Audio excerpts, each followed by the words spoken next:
Bonjour, bonjour à tous, j'espère que vous allez bien, que vous avez bien passé la journée et que tout se passe très bien chez vous. Voyez-vous, nous sommes aujourd'hui en quelques jours de notre référendum, donc des modifications constitutionnelles, et ça fait le débat partout. Il faut certainement revenir dans quelques aspects pour essayer d'expliquer aux gens de quoi il est question et surtout pourquoi ça suscite autant d'opinions diversifiées. Parce que dans un premier temps, voyez-vous, un pays sans modèle, c'est un pays qui n'a pas de trajectoire et surtout qui n'a pas un raisonnement fixe et organisé. Je vais prendre quelques exemples pour essayer de comprendre la situation. Voyez-vous, si vous êtes un ancien PDG qui a fait son temps dans le système et sorti du système avec tout ce que le système a comme mauvaise pratique, et quand vous êtes sorti de là, si vous avez les moyens et que vous estimez que le système tel qu'il fonctionne peut nous permettre d'évoluer, pourquoi ne pas soutenir quelqu'un de neutre? Rester en retrait, soutenir quelqu'un de neutre avec les moyens pour permettre à ce que le pays puisse avoir une nouvelle vision.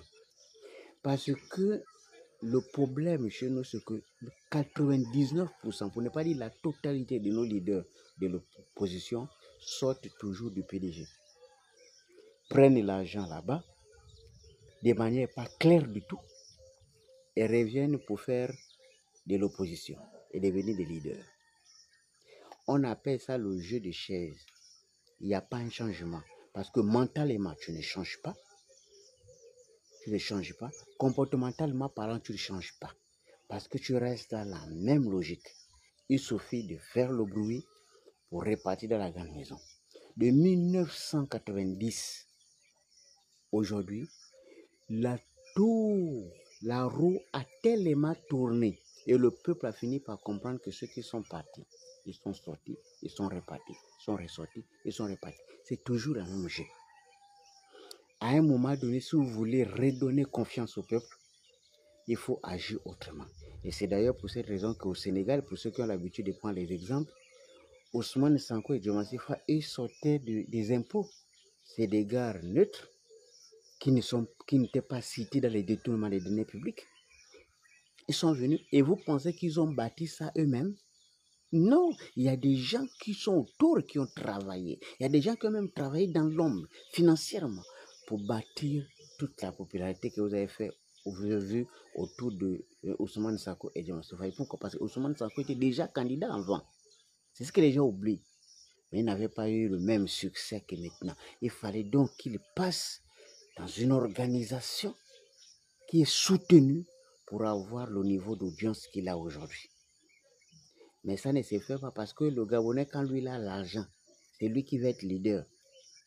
Parce qu'il estime qu'il a l'argent, les gens vont suivre. Parce que le peuple gabonais suit l'argent. Donc, pour être leader de l'opposition, il faut l'argent. Sinon, si on était dans un pays raisonnable, Alain Claude n'irait pas avoir la parole. Parce que si vous avez un débat avec Alain Claude, il va vous dire quoi?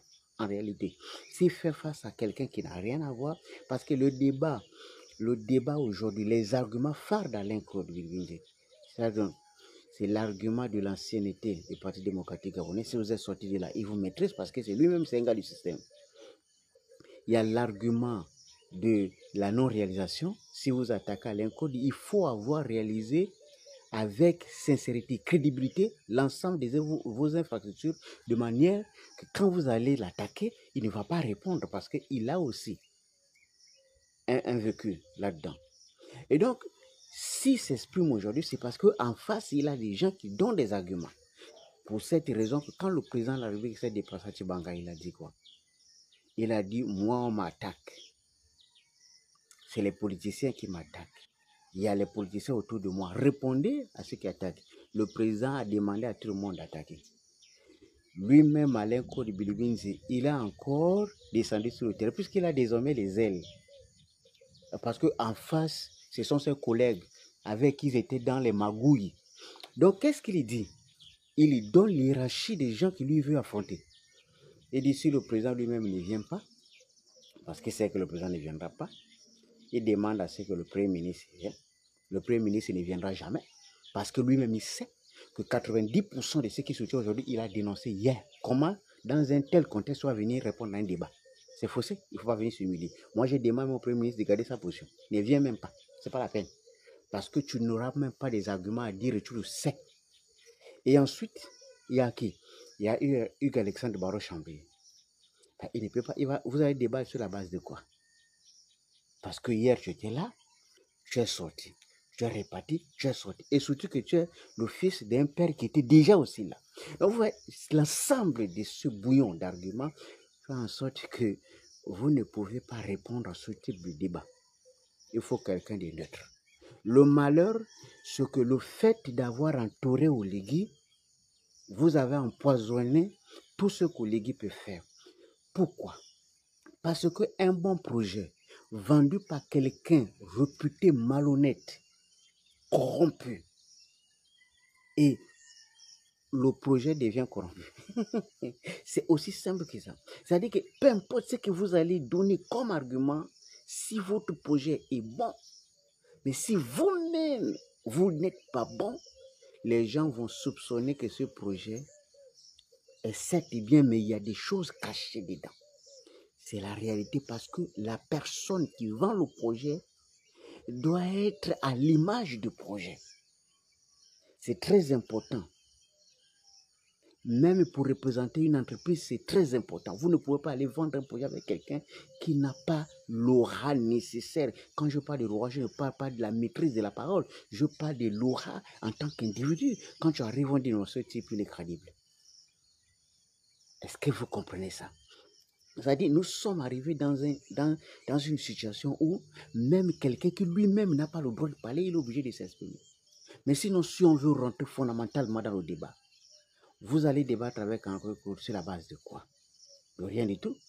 Parce que Alain lui-même, quand il parle là, Alain Claude, lui, il va prendre quel genre de débat? Lui-même, il était Premier ministre, il était ministre de la Communication, on sait ce qu'il a fait. Et on sait que fondamentalement parlant, si on veut avoir un débat avec quelqu'un de neutre, avec Alain Claude, il n'a pas d'argument.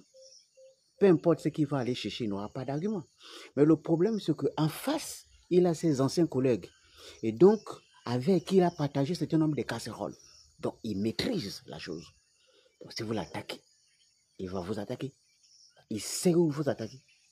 C'est ça, voilà pourquoi on a dit on doit changer la restauration des institutions et des mentalités. C'est pour éviter d'arriver à ce niveau de débat.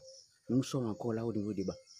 Vous avez obligé Oligui de s'entourer de vous. Mais allez-y répondre au débat. Vous êtes encore là pourquoi? Pourquoi est-ce qu'on n'a pas une programmation là, une qu'il y a le débat demain? Quelqu'un a répondu. Je veux un ancien dignitaire n'a qu'à répondre. Comme ça, antenne, on va écouter tous les vrais problèmes que vous avez cachés depuis là, ça va sortir. Vous entendez quoi? Dans la vie, il ne faut jamais faire quelque chose que tu sais que c'est un piège. Il faut se retirer.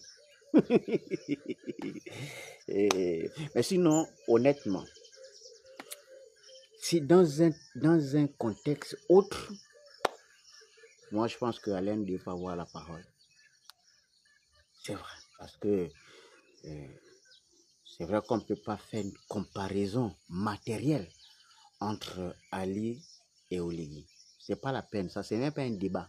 Ça, c'est le débat de la rue. Si on veut raisonner intellectuellement, on ne peut pas faire de comparaison pour l'instant. Parce que ce n'est pas comparable. Pour comparer, il faut avoir les éléments de comparaison. Il faut avoir le budget en 2 ans d'Oligui et le comparer avec le budget en 2 ans d'Ali, comparer les réalisations en 2 ans et les autres réalisations en 2 ans. C'est comme ça qu'on compare les choses.